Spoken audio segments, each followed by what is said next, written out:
नमस्कार, मैं हूं शरद द्विवेदी। कोरोना की दूसरी लहर के बाद 9 अगस्त से मध्य प्रदेश विधानसभा का मानसून सत्र शुरू होने जा रहा है। विधानसभा के मानसून सत्र में सियासी पारा चढ़ने की पूरी उम्मीद है। कई मसले हैं, कई मुद्दे हैं। कांग्रेस ने कोरोना को लेकर सरकार को घेरने की रणनीति बनाई है। कांग्रेस का आरोप है कि सरकार के कथित मिसमैनेजमेंट की वजह से कई लोगों को अपनी जान गंवानी पड़ी। मानसून सत्र में होगी बयानों की बारिश, कांग्रेस लगाएगी सवालों की झड़ी, सियासी मुद्दों की पड़ेगी बौछार।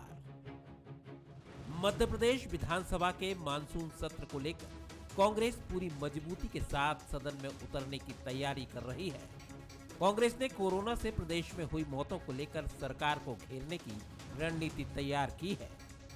कांग्रेस के सीनियर विधायक पीसी शर्मा, आरिफ मसूद समेत कई विधायकों ने कोरोना से जुड़े हुए सवाल और ध्यानाकर्षण प्रस्ताव विधानसभा में लगाए हैं।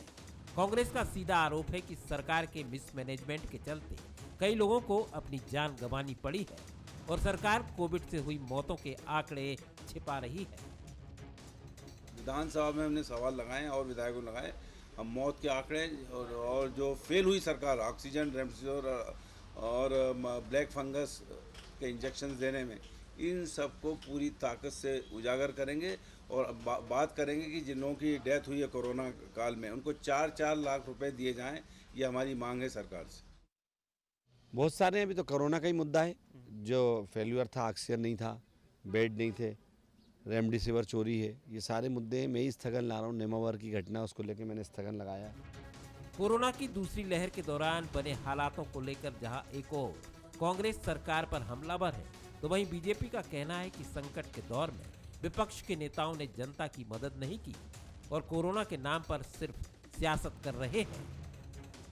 कांग्रेस ने एक ही प्रयास किया कि समाज में कोरोना का रोना मचा रहे, कोई ठीक नहीं हो, स्वस्थ हो नहीं हो, इसकी चिंता कांग्रेस ने बहुत की।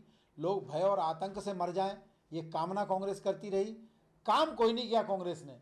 किसी पीड़ित को कोई मदद कर दी हो, किसी को कोई दवा ले जाके दे दी हो, किसी को अस्पताल पहुंचा दिया हो, किसी को ऑक्सीजन उपलब्ध कराई हो, किसी को पानी की एक बोतल उपलब्ध कराई हो, कोई काम नहीं किया।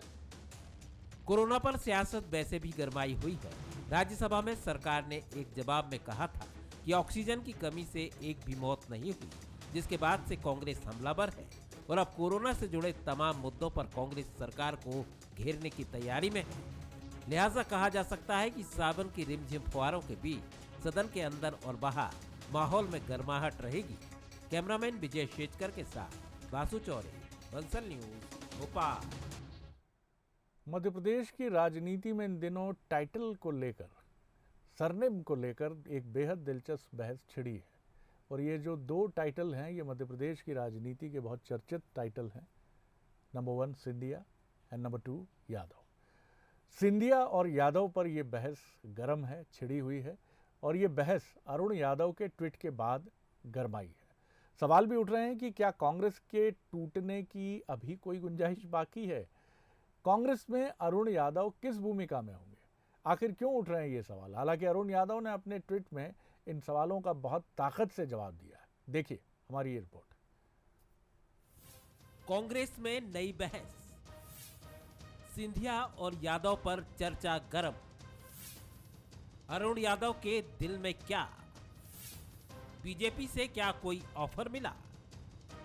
29 जुलाई को कांग्रेस की बड़ी बैठक में अरुण यादव की अनुपस्थिति मध्य प्रदेश की राजनीति में नई बहस छेड़ देगी, ये किसने सोचा था? एक बार फिर कांग्रेस से सिंधिया की तरह किसी के जाने की कयासबाजी शुरू हो जाएगी, ये भी किसी ने नहीं सोचा था। अब तो ये सवाल उठ रहे हैं कि क्या आने वाले दिनों में अरुण यादव पार्टी में सिंधिया की भूमिका में रहेंगे। पहले देखिए अरुण यादव का ये ट्वीट, फिर आपको शुरू से सब समझ में आने लगेगा। मेरे शरीर और परिवार की खून की एक एक बूंद में कांग्रेस विचारधारा प्रवाह करती है। मुझे और मेरे परिवार के नाम के आगे यादव लिखा जाता है, सिंधिया नहीं। अगर कोई अलगाववादी ताकतें किसी तरफ इशारा कर रही हैं, तो उसे मुंह की खानी पड़ेगी। दरअसल 29 जुलाई को जब अरुण यादव और सचिन यादव कांग्रेस की बैठक में शामिल नहीं हुए, तो मंत्री अरविंद भदौरिया ने इसे किसान नेता का अपमान बताया था। इतना ही नहीं, गृह मंत्री नरोत्तम मिश्रा ने कहा था कि ओबीसी होने की वजह से उन्हें नहीं बुलाया गया। वहीं बीजेपी प्रदेश अध्यक्ष बीडी शर्मा ने तो ये तक कह दिया कि कमलनाथ अपनी पर्सनल खींच निकाल रहे हैं। अरुण यादव को लेकर बीजेपी के इस तरह के रिएक्शन से कयासबाजी शुरू हो गई है कि क्या अरुण यादव भी कुछ अलग सोच रहे हैं। हालांकि देर से ही सही, लेकिन 31 जुलाई को उनका ट्वीट भी आ गया। ट्वीट पर दिग्विजय सिंह ने शाबाशी दी, लेकिन कुछ देर बाद ये भी सवाल खड़ा हो गया। उन्होंने सिंधिया से अपनी तुलना नहीं करने का एक संदेश दिया, लेकिन सियासत इस पर गर्म हो गई। भारतीय जनता पार्टी की तरफ से कोई भी ऐसे प्रयास नहीं हुए कि अरुण यादव जी भारतीय जनता पार्टी में आए, और ना ही भारतीय जनता पार्टी को आवश्यकता है। हमारे पास पूरे प्रदेश में सब स्थानों पर नेतृत्व है, और चाहे वो खंडवा लोकसभा क्षेत्र हो, अनेक नेता हमारे वहां पर हैं। अरुण यादव जी ने भी सरकार आने के पहले अध्यक्ष वो रहे, संघर्ष उनने किया, फिर अध्यक्ष कमलनाथ को बना के मुख्यमंत्री बना दिया और उनकी उपेक्षा कर दी। जरूरत थी चमन को तो लहू से सींचा उनने, और फिर जब बाहर आई तो कह दिया कि अब तेरा काम नहीं। जो अध्यक्ष थे, जो टिकट बांटा करते थे, 2-2 बार अध्यक्ष रहे, उनको अब टिकट मांगना पड़ रहा है। अरुण यादव जी जो अफवाहें चल रही हैं कि कांग्रेस छोड़ सकते हैं, ये सरासर निर्मूल है, क्योंकि उनका पूरा परिवार, उनके पिताजी सुभाष यादव जी मध्य प्रदेश कांग्रेस के अध्यक्ष रहे, वो कांग्रेस के अध्यक्ष रहे, उनका भाई सचिन यादव जी मंत्री रहे, और केवल ये भारतीय जनता पार्टी के सबूते थे जो पूरी तरह से कल के उनके ट्वीट के बाद फेल हो चुके हैं। जानकारों की माने तो भले अरुण यादव कह रहे हैं कि वो सिंधिया नहीं यादव है, लेकिन उनके तेवर सिंधिया से कम नहीं है। चाहे ग्वालियर में गोट से भक्त का कांग्रेस में आने का उनका विरोध हो, या फिर कमलनाथ के बयान पर असहमति जताने वाले अजय सिंह से उनका मिलना हो, कहीं न कहीं नेतृत्व से हटकर अरुण यादव अलग दिशा की ओर जाते दिखे। हालांकि उनके ताजे ट्वीट से ये साफ हो गया कि वो पक्के कांग्रेसी बने रहेंगे। लेकिन सवाल ये भी है कि अरुण यादव की भूमिका क्या होगी। क्या खंडवा लोकसभा उपचुनाव में उन्हें टिकट मिलेगा? अगर उन्हें टिकट नहीं मिला तो क्या संगठन में उनके लिए कोई पद तय किया गया है? क्योंकि पीसीसी अध्यक्ष पद को लेकर भी तरह तरह के कयास लगाए जा रहे हैं, और अरुण यादव पहले भी ये भूमिका निभा चुके हैं। Bureau report, Hansal news. महंगाई से परेशान छत्तीसगढ़ के लोगों को एक और करंट लगा है। बिजली की दरों में 6% की बढ़ोतरी कर दी गई है। विद्युत नियामक आयोग इस बढ़ोतरी को बिजली कंपनियों के घाटे को पूरा करने के लिए जरूरी बता रहा है, तो वहीं बीजेपी ने इसे आम जनता पर बोझ बताया। लगातार महंगाई से जूझ रहे छत्तीसगढ़ के लोगों को एक और झटका लगा है। विद्युत नियामक आयोग ने बिजली की दरों में बढ़ोतरी का ऐलान कर दिया है। नए टैरिफ प्लान में बिजली दरों में 6% यानी 47 पैसे प्रति यूनिट की बढ़ोतरी की गई है। ये नई टैरिफ दर 1 अगस्त से लागू होंगी। नई दरों को लेकर जुलाई महीने में नियामक आयोग ने जन सुनवाई की थी। नए टैरिफ प्लान के मुताबिक घरेलू उपभोक्ताओं के लिए ये बढ़ोतरी 1000 यूनिट पर 690 रुपए के आसपास होगी। गैर सब्सिडी वाले कृषि विद्युत पंपों में ऊर्जा प्रभार पर छूट 10% से बढ़ाकर 20% कर दी गई है। मुरमुरा मिलों को ऊर्जा प्रभार से छूट मिलेगी। ऑक्सीजन प्लांटों को भी राहत दी गई है। कपड़ा टेक्सटाइल मिलों को भी राहत दी गई है। मशरूम उत्पादकों को भी राहत मिलेगी। इलेक्ट्रिक व्हीकल चार्जिंग टैरिफ 5 रुपए प्रति यूनिट रखा गया है। 5000 से ज्यादा बिल का भुगतान ऑनलाइन होगा। 3 साल तक के तो कोई वृद्धि हुई नहीं। अगर हम इस बार में नहीं बढ़ाते तो लगातार कभी फ्यूचर में एक साथ ही बढ़ाना पड़ता, तो उसको ध्यान में रखते हुए मध्यम मार्ग लिया गया है, ताकि जनता पे भी लोड ना पड़े और हमारी जो कंपनियां जो लागत लगाई हैं उसका भी सम्मान वो लोग कर पाए। तो लगभग 6% की वृद्धि हुई है ऑल कैटेगरीज में। उसको औसत आप मान सकते हैं 37 पैसे के करीब पड़ता है। ये वृद्धि हमने करी है। इधर इस बढ़ोतरी से विपक्ष खुश नहीं है। बीजेपी ने बिजली दरों में बढ़ोतरी को जनता पर बोझ करार दिया है। कोविड काल में महंगाई पर हल्ला मचाने वाली कांग्रेस सरकार से अब बिजली दरों पर बीजेपी सवाल पूछ रही है। देखिए, ये सरकार लोगों को आर्थिक रूप से कमज़ोर करने में लगी हुई है। ऐसे समय पर राज्य सरकार के द्वारा एक तरफ तो 200 यूनिट बिजली का बिल माफ़ करने की बात करते हैं और दूसरी तरफ 6% बिजली का बिल बढ़ाना, और वो भी कोरोना से अभी लोग उभरे नहीं है। ये लोगों के ऊपर में अन्याय है, अत्याचार है, उनका शोषण है और इसको तुरंत वापस लेना चाहिए। नियामक आयोग को भेजे गए प्रस्ताव में बिजली वितरण कंपनी को लगभग 9,000 करोड़ रुपए का घाटा बताया गया था। बिजली दरों में औसतन 6% की बढ़ोतरी से इस घाटे की भरपाई हो जाएगी। पिछले 2 साल से बिजली दरों में बढ़ोतरी नहीं होने से लगातार लागत मूल्य की मार बिजली कंपनियों पर पड़ रही थी। ऐसे में बिजली दरों में बढ़ोतरी को सरकार जरूरी बता रही है, लेकिन ये बढ़ोतरी विपक्ष के लिए एक मुद्दा तो बन ही गया है। मोहन तिवारी, बंसल न्यूज, रायपुर। मध्य प्रदेश के शिवपुरी में लगातार बारिश के चलते हालात बेकाबू हो गए। कूनो और पार्वती नदी के उफान के चलते दर्जनों गांव टापू बन गए, जहां ग्रामीण फंसे हुए हैं। हालात इतने काबू से बाहर, नियंत्रण से बाहर होते जा रहे हैं कि बचाव और राहत कार्य के लिए सेना की मदद लेनी पड़ी है। वायुसेना के 8 हेलीकॉप्टर के जरिए लोगों को मदद करने की कोशिश और राहत और बचाव कार्य जारी रखने का प्रयास किया जा रहा है। हर्रई, बरखेड़ी और सिलपरी गांव में ग्रामीण फंसे हुए हैं। वायुसेना के साथ साथ एसडीआरएफ और एनडीआरएफ की टीम भी रेस्क्यू ऑपरेशन में जुटी हुई है। सीएम शिवराज अधिकारियों से लगातार बात करके हालात का जायजा ले रहे हैं। उन्होंने शिवपुरी जिले के कलेक्टर से बात कर परिस्थितियों की जानकारी ली और साथ ही ये भी कहा कि लोगों के राहत और बचाव कार्य में कोई कसर न छोड़ी जाए और दिन रात युद्ध स्तर पर ये काम जारी रखा जाए।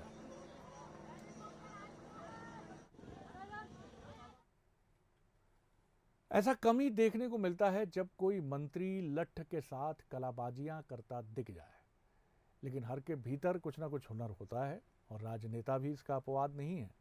मध्य प्रदेश के उच्च शिक्षा मंत्री मोहन यादव बीच बाजार में लठ लेकर कलाबाजियां करते नजर आए। दरअसल रविवार को मंत्री मोहन यादव उज्जैन के टावर चौक पर महिला खिलाड़ियों के सेल्फ डिफेंस के यानी आत्मरक्षा के प्रदर्शन कार्यक्रम में शामिल होने के लिए पहुंचे थे, लेकिन जब उनके हाथ में लाठी आई तो अपने युवा अवस्था के दिनों को याद करते हुए जब वो घुमाया करते होंगे, लाठी भांजा करते होंगे, उस हुनर का प्रदर्शन करने से वो चूके नहीं। और देखिए उत्साह उनका।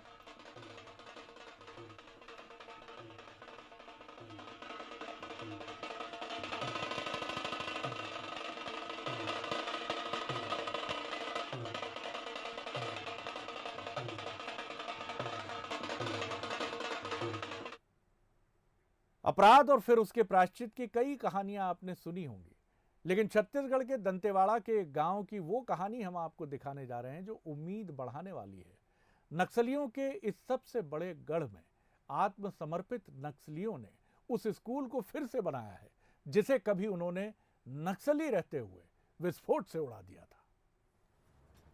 कहते हैं अगर गलती का प्रायश्चित कर लिया जाए तो फिर वो गलती नहीं रह जाती। इन आत्मसमर्पित नक्सलियों के लिए ये कुछ ऐसा ही मौका है। दंतेवाड़ा जिले के मासापारा का ये स्कूल भवन है जिसे नक्सलियों ने ब्लास्ट कर उड़ा दिया था और स्कूल में पढ़ाई लिखाई भी बंद हो गई थी। जब इन नक्सलियों ने सरेंडर किया तो दंतेवाड़ा कलेक्टर ने इस स्कूल भवन को उन्हीं नक्सलियों से बनवाया जिन्होंने इसे ध्वस्त किया था। इतना ही नहीं, इस स्कूल भवन का लोकार्पण कर उसमें बच्चों की पढ़ाई भी शुरू करवाई। सर, जो स्कूल हमने ध्वस्त किया था वही हम बनाना चाहते हैं, तो इसकी तत्काल स्वीकृति दी गई और जुलाई के माह में इसकी स्वीकृति मिल गई थी और अक्टूबर तक इन्होंने स्कूल बना के तैयार कर दिया था। तो जिस स्पीड से इन्होंने स्कूल बना के तैयार किया, ये इस क्षेत्र के लिए विकास का एक जो है सफलता की कहानी है, क्योंकि यहाँ के लोग जो है अब विकास चाहते हैं, शिक्षा चाहते हैं, स्वास्थ्य अच्छा रखना चाहते हैं। नवीन प्राथमिक शाला मासापारा, इसका जो है शुभारंभ भी हुआ है, मानपूर्वक सबको प्रवेश कराया गया है। दंतेवाड़ा कलेक्टर दीपक सोनी 3 किलोमीटर पैदल चलकर खुद गांव पहुंचे और बच्चों को स्कूल में प्रवेश दिलाया और उन्हें ड्रेस और किताब कॉपी भी भेंट की। नक्सली आतंक से जूझ रहे इस गांव के लोगों के लिए ये अवसर काफी खास था। आज स्कूल खुल रहा है, कैसा लग रहा है आपको? बहुत अच्छा लग रहा है, हम लोग का गांव में खुल रहा है। तो आज स्कूल खुल रहा है, कैसा लग रहा है आपको? बहुत अच्छा लग रहा है, हम लोग का गांव में खुल रहा है तो। गांव के बच्चे अब गांव में पढ़ पाएंगे? करोगे सर, छोटे बच्चे यहाँ पढ़ेगा, बड़े बच्चे थोड़ा दूर जाना पड़ेगा। आप चाहते हैं गांव के बच्चे बढ़ें? नहीं, आधा बच्चे लोगों का ना बढ़े था, उन लोगों का ना जब यहाँ पर स्कूल में था उन लोगों का ना फेल हो गए सर। अब लड़के पास हो जाएंगे? यहाँ पर छोटे छोटे बच्चे होगा तो यहाँ पास हो जाएगा सर। लालातंक के गढ़ दंतेवाड़ा से अक्सर दर्द की दास्तानें ही सामने आती हैं। ऐसे में ये खबर वाकई उम्मीद बंधाने वाली है। प्रशांत गजवी, वंसन न्यूज, जगदलपुर। कितनी विविधता है भारत में, मध्य प्रदेश में, छत्तीसगढ़ में। दंतेवाड़ा के इन बच्चों को, कलेक्टर साहब की कोशिश को और उन ग्रामीण को जो कह रहे थे पास हो जाएंगे साहब, मिलेगा तो सब होगा ना, क्योंकि उधर थोड़ा तेलंगाना का टच भी आता है, तो भाषा में थोड़ा दक्षिण भारतीय लटकाव उस तरह का दिखता है। लेकिन आप इससे ये अंदाज़ा लगा सकते हैं कि कितनी ताकत लगानी होगी हमें विकास को, सबको शामिल करने के लिए विकास में। हम भोपाल में और रायपुर में बैठकर वातानुकूलित कक्षों में बड़े बड़े सपने देख लेते हैं, लेकिन कहानी यहाँ ख़त्म नहीं होती सर, बहुत मेहनत की ज़रूरत है। चलिए एक अलग तरह की खबर की तरफ ले चलते हैं आपको। एक दुख दर्द की खबर से बेहतरी की बात थी, तो ये एक अलग ही खबर है। ये यौन व्यवहार की खबर है। मुंबई की, यानी देश की आर्थिक राजधानी में एक सोसाइटी जो है, हाउसिंग सोसाइटी, उसने खुलेआम किसिंग यानी चुंबन को आपत्तिजनक बताते हुए अपनी कॉलोनी के गेट पर नो किसिंग जोन का बोर्ड लगा दिया है। आसपास की सड़क पर भी नो किसिंग जोन लिख दिया गया है। सोसाइटी ने इसके पीछे खुलेआम होने वाली इस कथित अश्लीलता को, यानी किसिंग को, जिम्मेदार बताया है। सोसाइटी के लोगों का कहना है कि लॉकडाउन के समय से ही कुछ कपल्स उनकी सोसाइटी के बगल की सड़क पर आने लगे हैं और इस तरह की भाव भंगिमा में उनको देखा जाता है।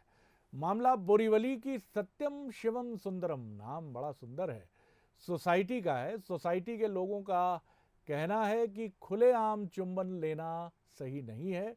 सोसाइटी के लोगों को अक्सर अपनी आंखें बंद कर सोसाइटी में एंट्री करनी पड़ती है।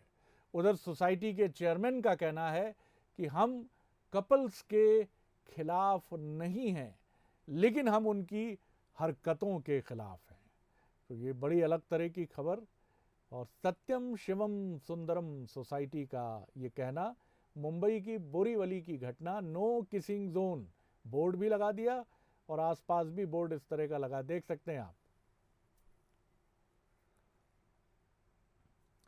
दुनिया भर में हर साल मलेरिया की वजह से लाखों लोग दम तोड़ देते हैं। इन मौतों को कम करने और मलेरिया के मामले घटाने के लिए वैज्ञानिकों ने एक नया प्रयोग किया है। वैज्ञानिक मलेरिया फैलाने वाली मादा मच्छर की जीन एडिटिंग तकनीक से उसे बांझ बनाने जा रहे हैं सर, बड़ी खबर है ये। जीन एडिटिंग तकनीक से, क्योंकि मादा मच्छर ही इस रोग को फैलाती है, उसे बांझ बना दिया तो मच्छरों की आबादी पर काबू पाया जा सकता है, यानी मादा मच्छर की नसबंदी। वैज्ञानिकों का कहना है कि ये तकनीक गेम चेंजर साबित हो सकती है और इससे जानलेवा बीमारी मलेरिया, खात्मा इस बीमारी का किया जा सकता है। इस पर लंदन के इंपीरियल कॉलेज और Liverpool school of tropical medicine मिलकर शोध का काम कर रहे हैं, रिसर्च कर रहे हैं। वैज्ञानिक पहली बार मादा मच्छरों के जीन में इस तरह के बदलाव करने जा रहे हैं कि वे प्रजनन लायक न रह जाएं। इसके लिए वैज्ञानिकों में मच्छरों की एनाफिलीज गैम्बी प्रजाति को चुना गया है, यानी एनाफिलीज और गैम्बी वो प्रजाति है जिसकी नसबंदी के लिए वैज्ञानिकों ने चयन किया है। यही प्रजाति सब सहारा अफ्रीका में मलेरिया फैलाने के लिए जिम्मेदार है। तो मच्छरों की नसबंदी क्रांतिकारी पहल है सर, जिंदाबाद वैज्ञानिक।